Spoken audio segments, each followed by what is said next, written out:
بسم اللہ الرحمن الرحیم۔ خواہران عزیز، ماہ مبارک رمضان پربرکت مہینہ ہے کہ ہم اپنی تربیت کر سکتے ہیں اور پروردگار عالم کے حضور خود کو تقرب الہی کا حقدار بنا سکتے ہیں۔ ماہ مبارک رمضان میں افطاری کو ہدیہ کیجیے،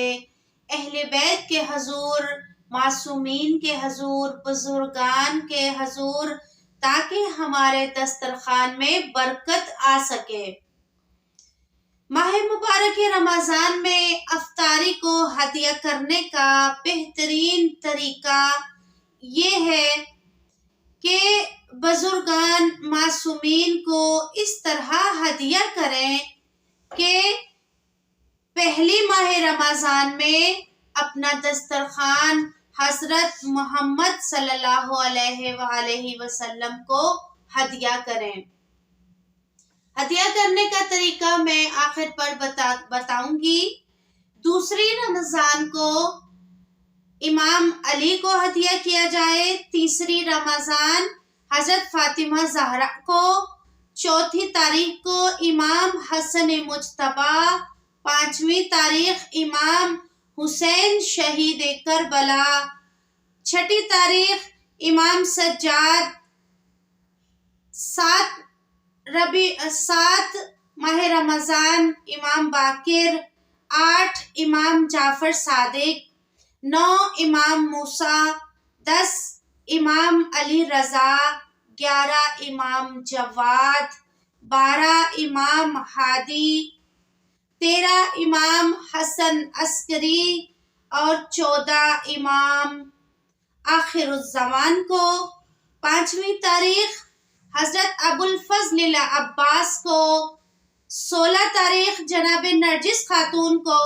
17 تاریخ جناب زینب کو، 18 تاریخ جناب رقیہ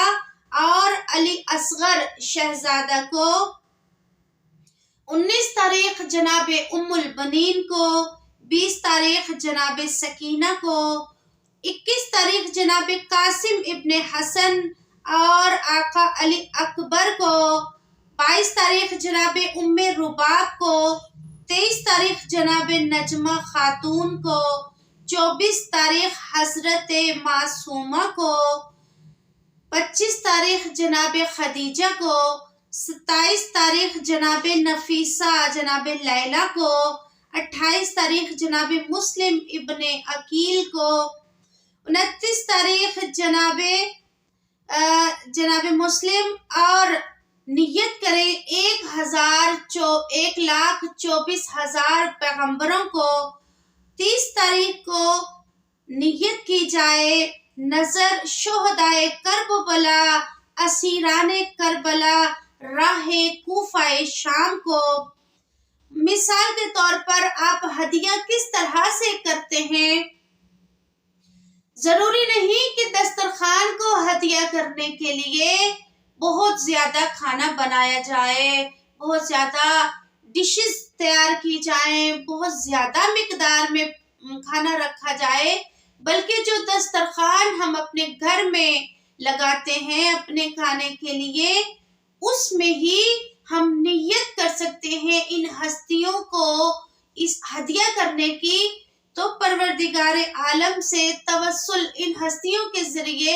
توسل کر سکتے ہیں، خدا کے حضور ان سے توسل کے ذریعے قرب حاصل کر سکتے ہیں۔ نیت اور طریقہ کیا ہے؟ سورہ فاتحہ 1 مرتبہ اور سورہ توحید 3 مرتبہ پڑھی جائے، اور اس کے بعد 1 مرتبہ آیت الکرسی اور صلوات 3 مرتبہ یا 5 مرتبہ پڑھ کر ان ہستیوں کا نام لے کر اس دن کا دسترخوان ان کو ہدیہ کیا جائے اور